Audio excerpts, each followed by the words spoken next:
My son never came home from school, and we thought he was at a tennis match. Okay. We don't know where he is. On April 10th, 2018, Kyle Plush was scheduled to play a tennis match after school. When he did not make it home that evening, his father went looking for him.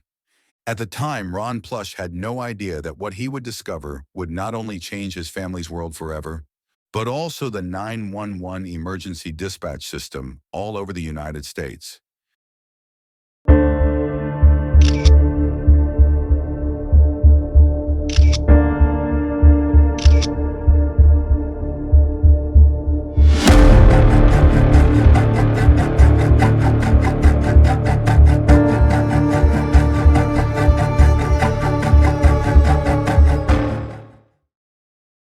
Jill Plush said her son Kyle was the type of person that when he walked into the room, he just kind of lit it up. When you met him, you didn't forget him because he was just this amazing, bigger-than-life personality. He always had a huge smile on his face.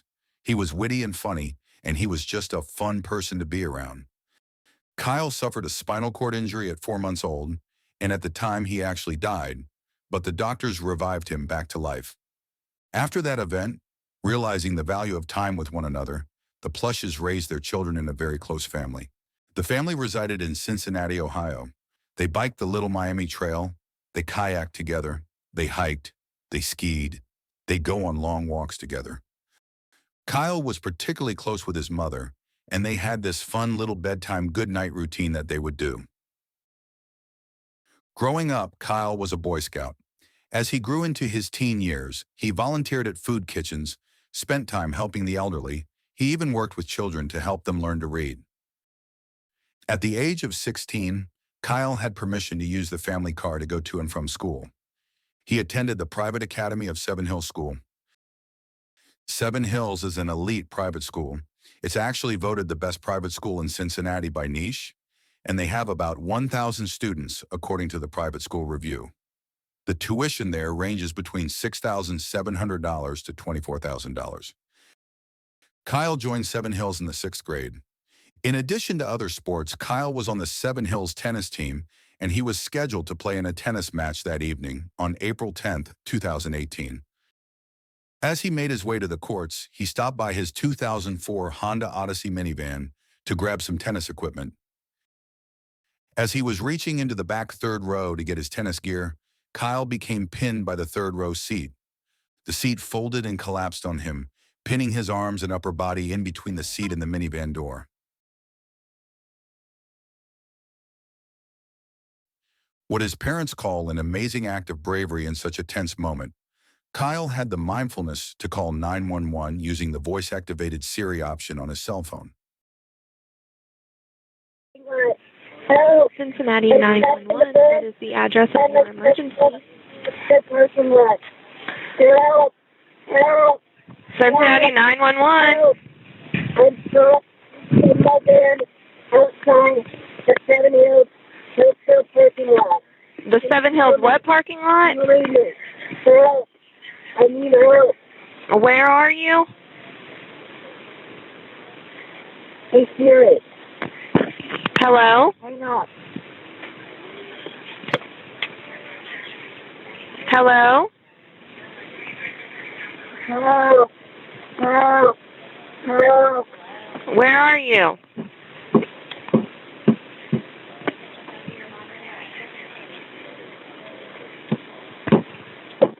Hello? Where are you? Can you hear me? Yes. I'm outside the Seven Hills Hotel parking lot. I am trapped in my bed. It is the parking lot. Help. Where are you? I can't hear you. I'm in desperate need of help. What is the address? I'm in help. Help. Help. I can't hear you. Where are you? The first call to 911 was at 3:16 p.m. and Kyle stated he could not hear the operator.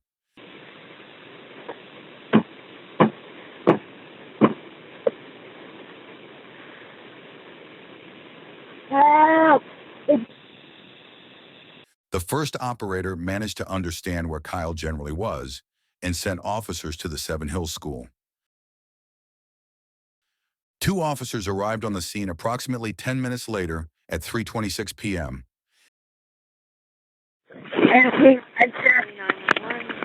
It's the last in Seven Hills School.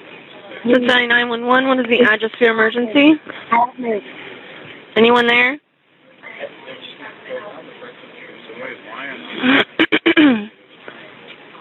I can't hear what you're saying. Just send quickly.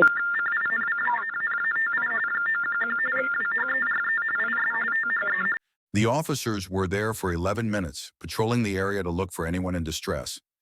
During this time, Kyle was making his second 911 call.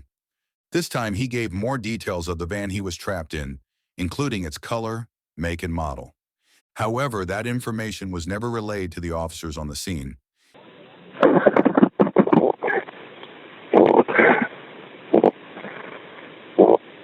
Can you hear me?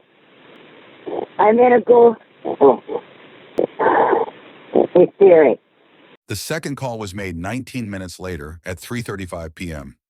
Based upon the call recordings, Kyle was on the phone with the operators for nearly 6 minutes, pleading for help.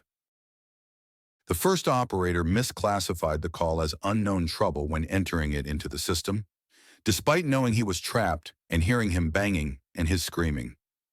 That misclassification meant fire and rescue, who had sophisticated mapping equipment in their vehicles, were not called to the scene. In the second call for help, because Kyle was mostly silent, the dispatcher implemented technology used for hearing-impaired calls, which meant she couldn't hear him. Officers Osborne and Brazil, while at the Seven Hills parking lot, never got out of their car. At 3:37 p.m., when they did not see signs of immediate trouble, the officers closed the incident and went back into service, never making it to the sophomore lot where Kyle's vehicle was located. Deputy Doug Allen was directing traffic when school let out. He also assisted in the search of Plush's van, but was also unable to locate the van. Regardless of his quick wit to use Siri to dial 911, help never arrived and Kyle passed away in his van.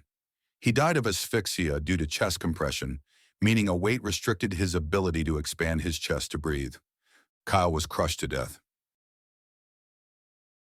That evening, Jill Plush was busy making brownies for one of the children's school functions coming up. She knew Kyle had a tennis match. However, she just felt like he should have been home by now. She checked her Life 360 app, and it showed that Kyle was still at the school. She tried calling one of his friends, and he said not to worry because the matches do sometimes run late.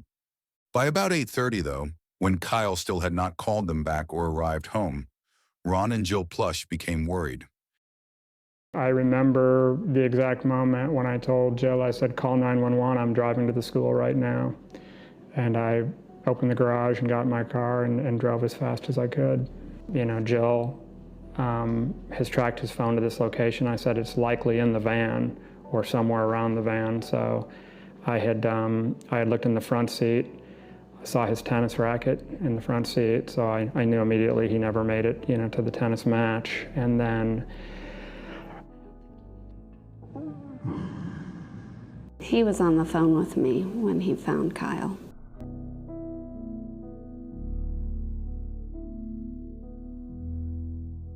At Kyle's funeral, where hundreds of people turned out to say goodbye to the boy who spent Sunday mornings in the front pews of the same church, Jill Plush recounted their special goodnight routine.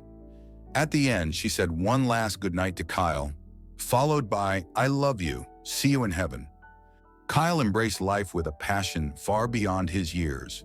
We thank God for sharing him with us for over 16 years, but we are so desperately wishing he were here with us today. His family spoke out, stating that their son was funny, smart, and positive. Immediately following Kyle's death, the Seven Hills School sent out a letter offering counseling to the students. The letter stated Kyle was a young man of keen intelligence, good humor, and great courage, and this whole community feels this loss very deeply. Tonight, officials say the Mount Washington water tower looking over the funeral home is lit up in Kyle's memory. Many paid tribute to Kyle before his tennis match against Cincinnati Seven Hills. Oakwood High School players donned wristbands with Kyle's initials and a heart on them. Before the opening handshake between the two teams, the Oakwood players then presented their wristbands to Plush's teammates. The City Parks Foundation also donated a pavilion at Stanbury Park in Kyle's name.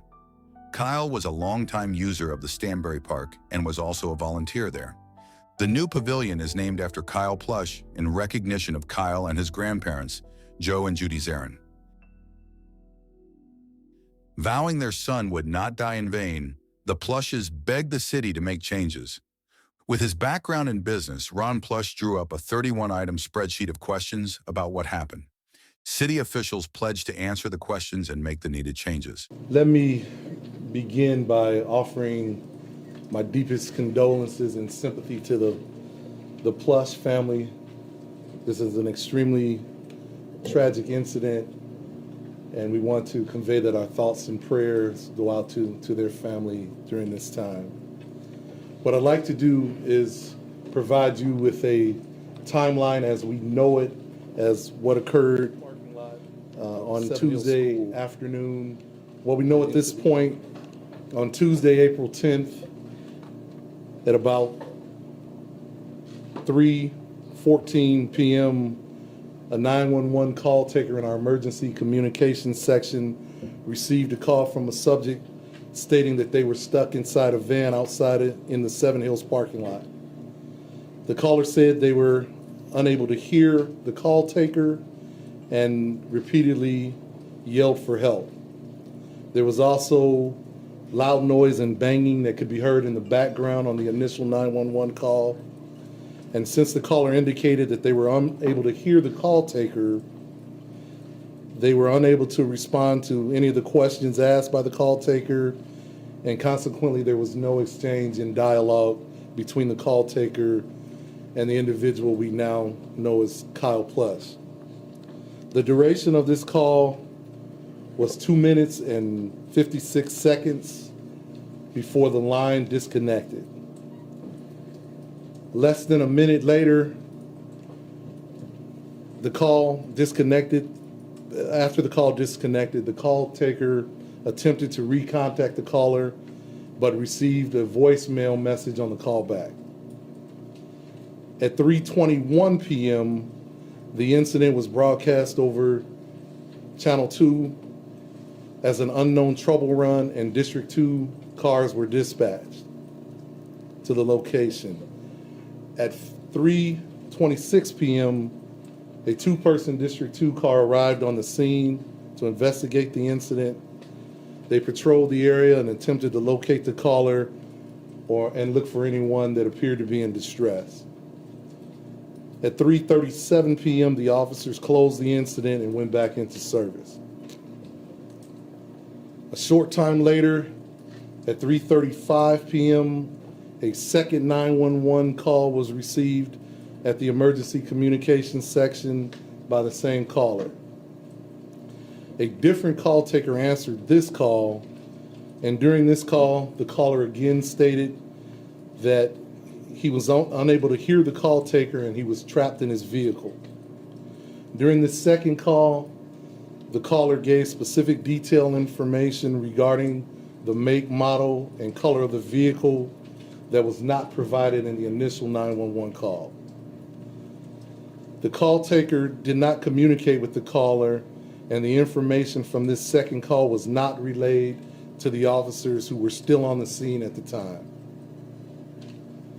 We also know that at 3:44 p.m., after the Cincinnati police officers cleared the scene, a Hamilton County Sheriff's deputy was working a traffic detail at the school and called the emergency communications center. The deputy indicated that Cincinnati officers who responded to the scene earlier told him they were looking for a caller who was trapped in a van. The deputy told the call taker he checked a van in the parking lot, but he did not find anything. He then requested any additional information that was available so that he could do a secondary check of the area. The family then contacted the Hamilton County Dispatch Center and advised that their son had failed to show up to a scheduled tennis match and had not returned home from school. A family member responded to the parking lot at 5400 Red Bank and located the gold Honda Odyssey van, which was unlocked. And inside the vehicle, Kyle was located not breathing and unresponsive. At 8:59, police and fire units from Cincinnati were advised of the incident and responded. And upon their arrival, they attempted life-saving measures but were unable to revive Mr. Plush. At this time, I've directed an internal investigation into the events of this evening, the actions of all of our employees involved. We intend to do a comprehensive investigation and review of everything that occurred. At this time, the call taker who received the second call has been placed on administrative leave pending the outcome of this investigation. Yes. What reason did the call taker give for not relaying that information to police officers still on the scene that would have told them exactly what to look for? We have not done a formal interview of her at this point. We intend to do that and get those answers. The one thing that we do know is that on that second 911 call, something has gone terribly wrong. This young man was crying out for help. We weren't able to get that information to the officers on the scene, and we need to find out why. I'm not certain at this point if we're talking about an equipment malfunction or some type of other user error possibly, but we're going to do an investigation to get those answers. What's that tone that we hear on that, and does that have anything to do with why they were... Apparently there was some trouble on the line. She did press the tone to indicate that she's having some trouble on the line, that it could possibly be a call received from a hearing impaired person. But again, those are things that have been conveyed preliminarily. We want to get some formal answers as to what occurred. The CAP report showed that at 3:16, the first call came in from Kyle, and when it was responded to, it was 4 minutes and 34 seconds later. Is that a correct reading of the report? That it took that long before it got into queue, before it was answered? Isn't that a long time if that's correct? Well, that's something that we want to find an answer to, Tom. I don't know right now but that is something that's going to be examined. You know, this was a horrific tragedy. What I say is that we share in their heartbreak around this. Police officers, firefighters, and even our emergency dispatch personnel, you get into this because you want to help. And something went wrong here, and we need to find out why we weren't able to provide that help that we hoped we could have. Following the city's news conference, the Hamilton County Sheriff's Office announced it would also be conducting an investigation to see if proper procedures were followed. Only a week after losing Kyle, Ron and Jill's family were sitting in front of the city council asking for answers. He knew he needed to call the one entity that could respond quickly and ultimately address the immediate crisis the best. Know at this point if the responding officers got out of their vehicle? I do not know that at this point. That will be something that is asked as a part of the investigation. And Chief, do you know if any of the emergency responders contacted the school as part of their response? Again, I do not know that at this point. That will be asked as a part of the investigation. And I know you, obviously, you're a great chief. You've been with this department a very long time. I know you understand the gravity and the importance of those specific questions. So I think the public is incredibly eager and both concerned with... I think the investigation in many ways raises more questions than it answers. One thing I've heard over the past month is what happened to Kyle was the perfect storm. So was this a perfect storm or a series of multiple failures? At 3:17, they knew there was a name of Kyle. They knew there was a van in a parking lot in Seven Hills in the thrift store parking lot. City officials have tried to avoid blaming individuals for Kyle's death, focusing instead on systems, policies, and procedures. But Mayor John Cranley said it is clear people messed up that day, even if it was unintentional and even if they didn't technically break policy. Mayor Cranley said, the 911 operator should have immediately listened to the call recording. The dispatcher should have sent firefighters who have the mapping system police cruisers lack, and the responding officers should have gotten out of their car. It was wrong. I don't think we should sugarcoat it, and I don't think we should act like it was okay because it's not. It ended in a death. The police report found technical and personnel problems contributed to the unsuccessful emergency response to Kyle's 2 separate 911 calls for help, but it ultimately concluded everyone involved followed proper procedures. This frustrated both the Plush family and city council members. It had been more than a month since Kyle's death, and the report still failed to answer important questions about what happened that day. We need to continue to push for answers to all the open questions. The goal will be to implement a comprehensive plan to prevent another tragedy like this from happening again. Ron Plush told city council members, if a member of your family called 911 today, would you feel what happened to Kyle could potentially happen to them? Several council members quizzed Police Chief Elliot Isaac and other police officials about the report's findings, but they came away unsatisfied with the responses. Mayor John Cranley said, it is clear to me the report we have is incomplete. We need to get the answers. Later that same day, Law and Public Safety Committee Chairman Christopher Smitherman circulated a motion and found unanimous support to direct the city's administration to move forward on paying for an independent investigation into Plush's death. 21CP Solutions is an independent company of seasoned professionals who work to help communities transform the delivery of public safety services. In the report they provided, it states, it is perhaps easier for us to come to terms with a tragedy that occurred because of the bad acts of one person, a particular failure, or some concrete cause. It is harder when the cause of that tragedy is diffused or is a series of issues that, on their own, may not have led to it, but when taken together, set in motion a kind of perfect storm that led to a terrible outcome. In short, the outside reviews found there was no intentional harm. Ron and Jill wanted everyone involved in that call for help to be interviewed again. The officers submitted to only one interview in the investigation, which was the initial investigation done internally. Did the high marks in the evaluation include any additional rating for leaving out key information that Kyle provided in his call, such as the banging, the screaming, and the knocking that could be heard on the call? Kyle Plush's mother and father have been vocal about calls for change. Well, I ask that we get the job done here and stop playing around.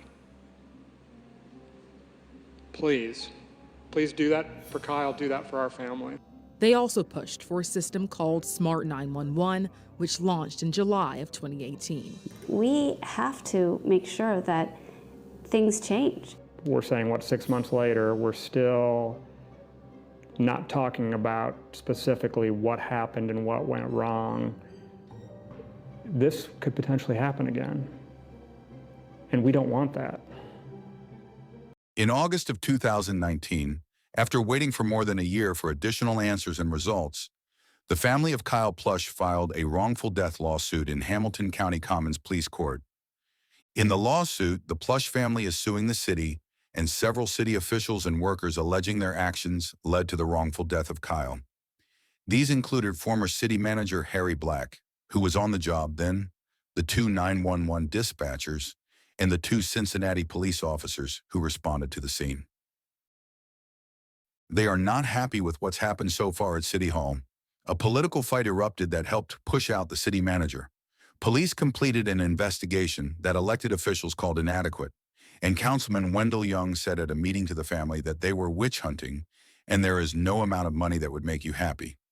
The Plushes say their lawsuit is about more than that. Kyle was alive when the officers abandoned the scene. Kyle's father, not the police, finally discovered his lifeless body hours later. The lawsuit also alleges that the city was aware of previous complaints made regarding the police department's emergency communications section, failing to locate callers and delaying dispatch in response to emergency calls. It alleges that the city was negligent reckless, wanton, willful, and deliberately indifferent to the health of 911 callers.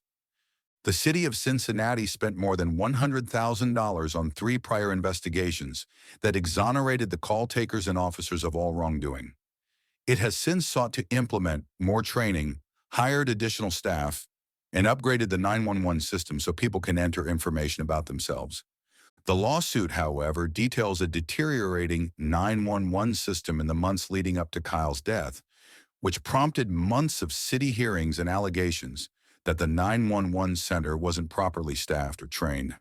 The city sought to have the lawsuit dismissed, but Judge Robert Ruhlman said no. We were contacted in January of 2019 to pick up from where the city left off.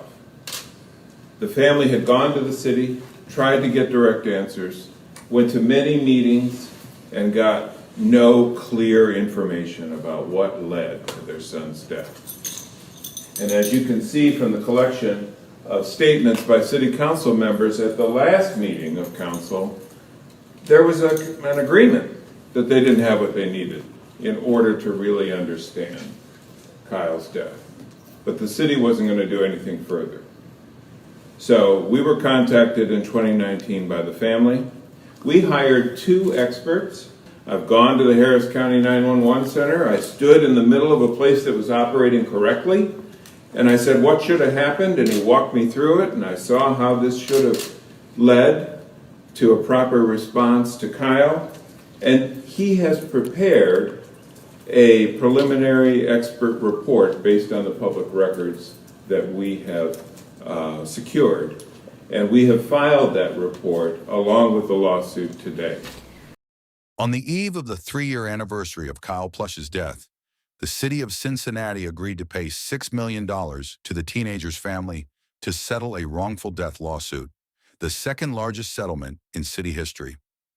In the settlement, the city is also pledging to make more improvements to the 911 center, which begins with $250,000 to hire 3 outside experts to look at the city's 911 operations. Oversight will last 5 years, and it also stipulates that improvements recommended by the experts must be made. Another review of why help never reached Kyle will also be done. One goal will be to access the actions or inactions of emergency call takers and first responders that contributed to the death of Kyle Plush, and the adequacy of the subsequent measures taken by the city to address those issues. The settlement also stipulated that the 911 center workers and police officers must be re-interviewed.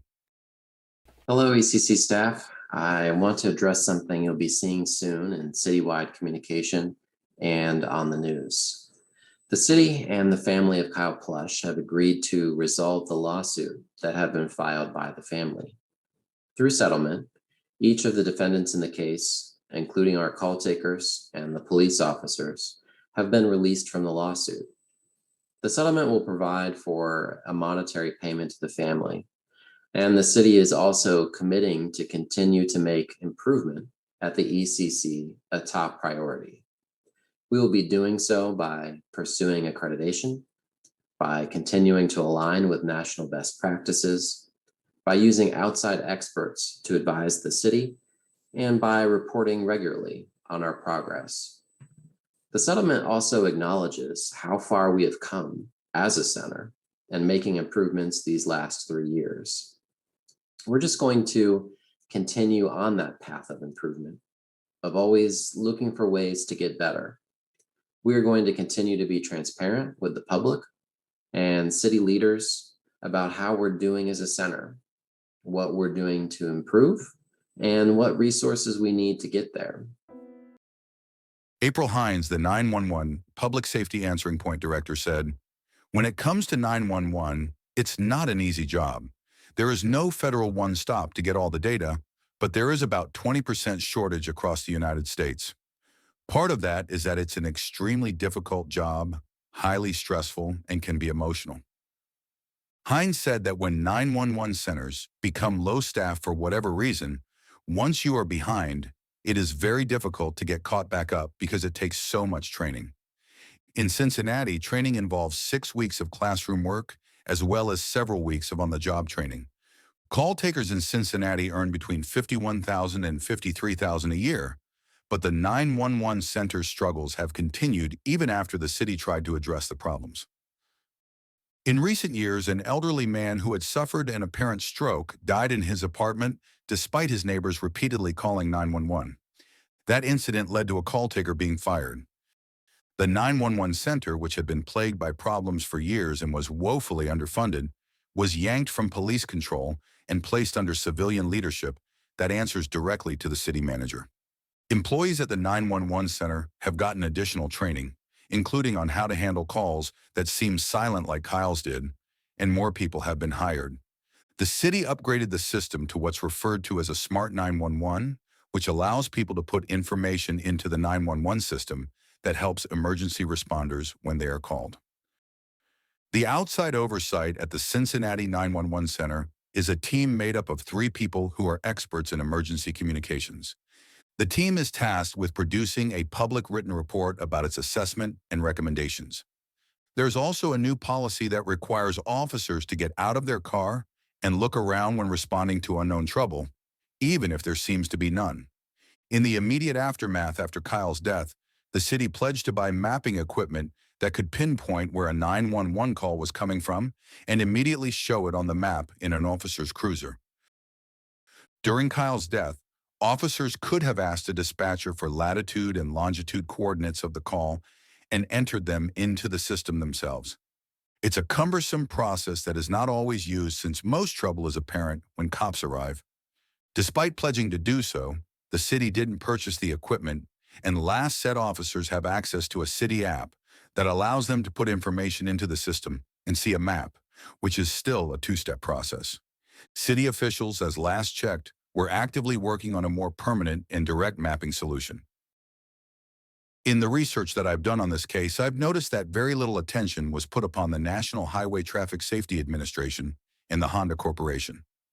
The Cincinnati Enquirer published an investigation exploring a string of Honda Odyssey complaints concerning latching problems and seat stability issues before the April 10th death of Kyle Plush.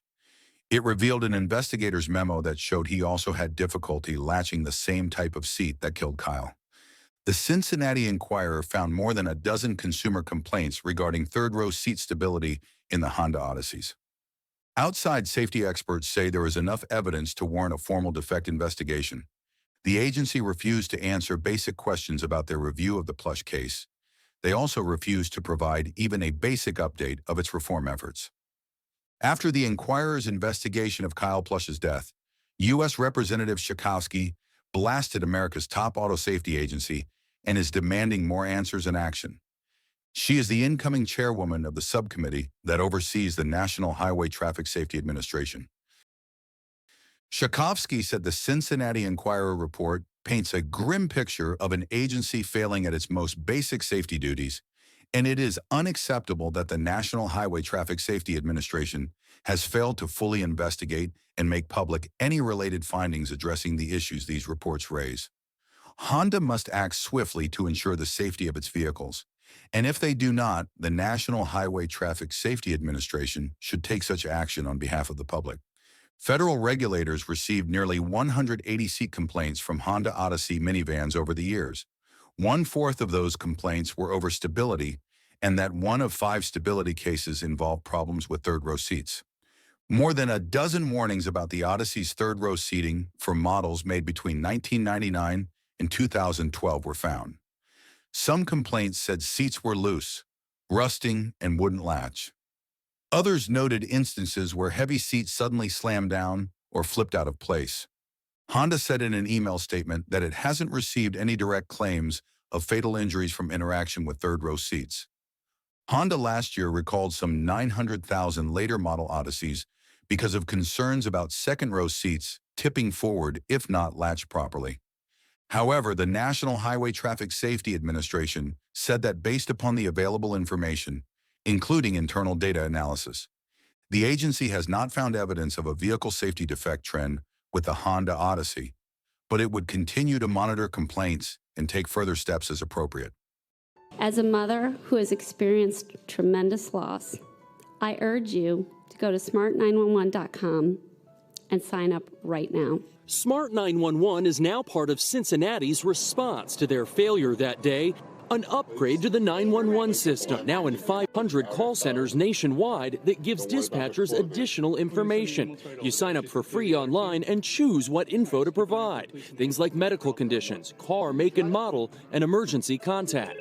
Even if your community does not have Smart 911, you can still sign up, and that information will be available to dispatchers when you travel to areas that do have it or when your community adds it. I think there's going to be a lot of good things happening, and we're going to be with them along the way for the next 5 years. I really think that he's looking down on us, and he's super proud of Al and his team for the work that they have done. Ron and Jill Plush say it's still hard to believe that Kyle is gone. It's still hard to believe that this is our lives, so we need to make sure that this never happens to another family. See, in an uncanny coincidence, just 6 months before Kyle's death, he was involved with a student project that would allow the Apple Watch to revamp the 911 system to assist with locating someone in need. Little did they know Apple was already working on this technology. So Ron and Jill decided to turn their rage and sorrow into a mission to continue Kyle's pursuit to help others in need. Since reaching the settlement of their lawsuit with the city of Cincinnati, they started the Kyle Plush Answer the Call Foundation. The nonprofit will share the story of what happened to Kyle so 911 center employees remember real people are on the other end of the line. The foundation's website states Kyle would have focused on solutions to improve the 911 system. He would not have seen the barriers of resources, money, or infrastructure, nor would he have made excuses for why things can't be done. Our family in the country, especially those who have the power to make nationwide change to the 911 system, owe it to Kyle to make sure these solutions are implemented to save lives when a loved one calls 911 in a life-threatening emergency. We can all support a cause focused on improving our emergency response system in Cincinnati and across the United States. The foundation seeks innovative concepts designed to save lives, and this starts with us all doing our best. Their support focuses on 5 key factors. Support dispatchers and supervisors to be their best selves each day as they manage over 650,000 emergencies per day. Effective quality assurance that embraces a system of continuous improvement. Recruit qualified, experienced, and skilled leadership in the 911 centers. Establish a secondary non-emergency number easy to remember like 311 that routes the non-emergency calls to local police. And lastly, mental health for the 911 telecommunicators. Along with the Plush family, I encourage you to search out what type of 911 system is in your area to make sure you are taking advantage of any technology that will put more information into the hands of your first responders. We have provided links to the Kyle Plush Answer the Call Foundation in the video description below. The website provides valuable information about Smart 911, which you may find helpful. Ron said, "We can't change what happened to Kyle, but we can change the future and make sure it never happens again. We want to ensure that when you do call 911, that help is going to come, and it's going to come immediately. And it's going to be the right help because seconds and minutes matter." Jill Plush wears a silver necklace around her neck with a charm engraved with the words, "Carpe diem," seize the day. It's her family's motto, one adopted by her son Kyle, who almost died as a baby and lived his life by those words. Lastly, in honor of Kyle, I have one last comment. Carpe the hell out of diem.